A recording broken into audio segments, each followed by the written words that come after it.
ma leedahay hadaf cad haddii idinka qudhiina aan idinku soo celiyo weydiinta ah ma leedahay adigu daawade hadaf cad in badan oo inaga mid ah jawaabaheenu waa isku mid waxaanaynu si fudud ugu jawaabaynaa haa waan leeyahay hadaf haddaba ma yahay hadafkaagu mid xadidan waxa laga yaabaa weydiinta labaad inaan ku kala baydhno oo aanu hadafkeenu in badan oo inaga mid ah aanu cadayn ama xadidnayn haddaba su-aasheena saddexaad waxay tahay ma yahay hadafkaaga aad soo sheegtay inaad leedahay ee weliba xadidan inta iyagu su-aasha ama weydiinta labaad ay khusayso ma yahay haddaba hadafkaagaasi su-aasha saddexaad weeyaane mid qoran oo isagu qodobaysan sheeka haddaba ku saabsan hadafka ayaynu ka sheekaynaynaaye shaqaale ka howlgala mid ka mid a shirkadaha dhismaha ee waddan ka mid a waddamada caalamka ayaa loo diray inay soo hagaajiyaan dhismo aad u dheer oo 40 dabaqa dabcan dhismo 40 dabaqana in la fuulo oo la fanto waa waqti dheer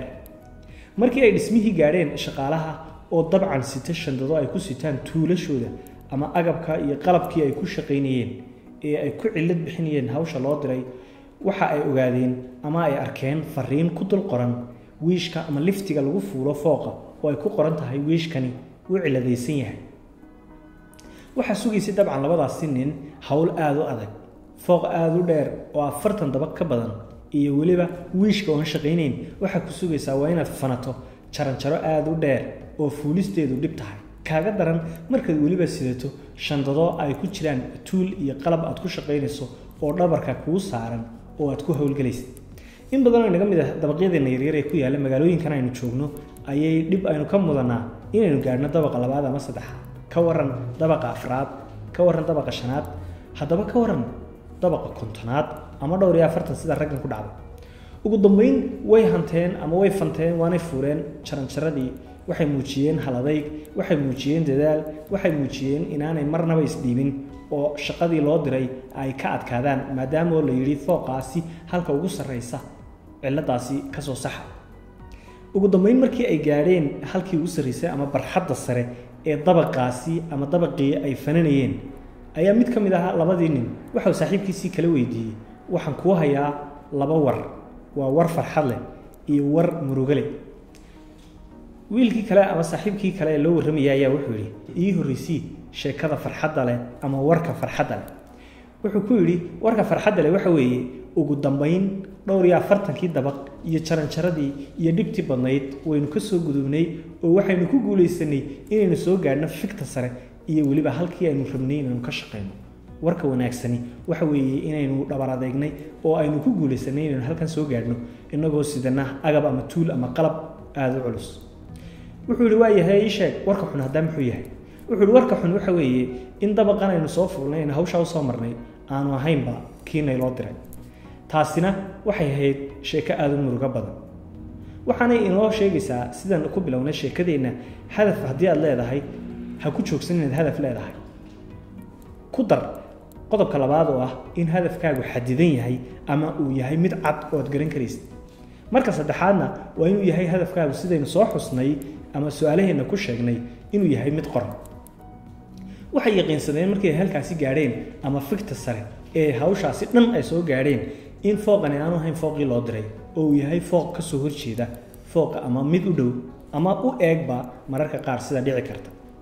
tan ama sheekadana waxaynu kala soo dhex bixi karnaa marar badan marka hawl lagu diro inaanad hawsha ku dhaqaaqin oo kaliya ilaa aad waxyaabo badan xaqiijiso qodobo badanna aad sugto waxay ahayd inay wareystaan mas'uuliyiintooda iyo maamulkooda inay ka qaataan cadaymo iyo tilmaamo sax ah qiso kale oo la xiriira iyaduna hadafka cad oo ah sheekada ugu weyn ee adduunyada inta badan la soo qaato dadka professoriska ama lectureska sameeyana ay inta badan ardaydooda uga sheekeeyaan ayaa waxaas ay ka dhacday dalka Mareykanka waxaana ay ahayd daraasad ay sameysay jaamacadda Yale ee dalka Mareykanku jaamacadda Yale ayaa waxa ay daraasad damacday inay ku sameyso arday ka baxday kulliyadda maamulka ganacsiga ee jaamacaddaasi waxay dib u raadiyeen arday baxday 10 sano ka hor oo markaasi iyaga macluumaad laga reebay xilligii ay baxayeen ardaydii ayaa dib loo raadiyay mid waliba halka uu nolosha ka galay iyo waliba waxa uu mutaystay halka uu gaaray horumarka uu sameeyay iyo waliba bal halka waayaha noloshu ay ku asteeyeen oo dabcan kala duwan maadaama dadku badnaa isla markaasina ay kala duwanaadeen waxa uu soo baxday in boqolkiiba 83 ardaydii barigaasi baxday ay ahaayeen arday leh hadaf laakiin hadafkoodu aanu xadidnayn ama cadayn isla markaasina waa qodobka saddexaad aan hadafkoodu qornayn kuwaas waxay noqdeen hadaba waa halkay jaamacaddu u socotay kuwo qaadama dhargayaala ama la daalaadhacaya nolosha duruufaha caadiga iyo quutulyoomka noloshooda iyo nafaha caruuraha iyo eheladooda oo ay isla markaasina ay maalin wixii ay ku noolaan lahaayeen ay raadiyaan ay kana hadheen ama ka quusteen nolol kale yool kale iyo horumar kale boqolkiiba 14 kale oo kamid ah ayaa iyaguna waxay noqdeen kuwii lahaa ama laga qoray inay leeyihiin hadaf sida qoladii hore laakiin qolada labaad waxa u dheereed inay leeyihiin hadaf in hadafkoodu uu ahaa mid cad oo xadidan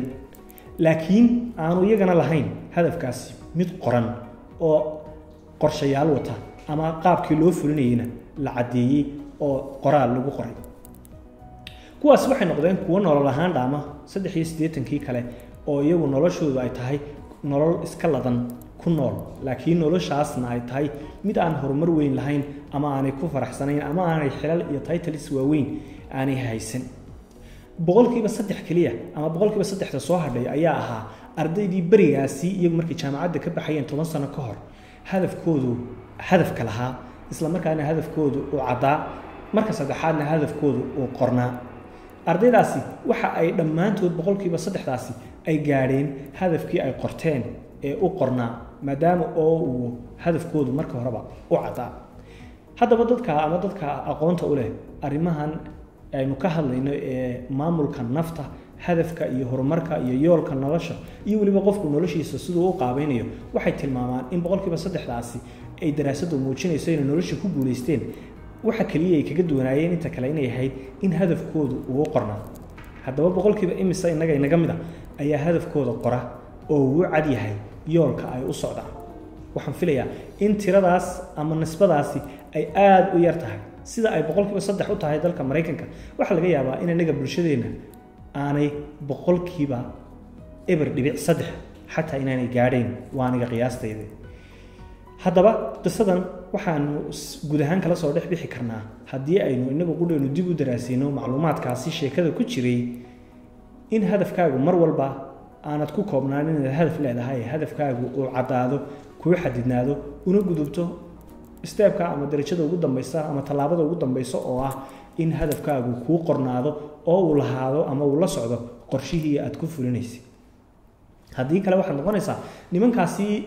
fuulayay ama faninayay fooqa aadka u dheer ee noqday ugu dambayn dib kadib meeshii loo diray meel aan ahayn marar badan waxaynu qabanaynaa oo ku daalaynaa wax aan ahayn wixii nolosheena ama nafteenu inooga baahnay haddaba adigu daawade maxaa kaaga soo dhex baxay ama aad ka fahantay ama aad ka faa'iideyba sheekadan adiga dhinacaaga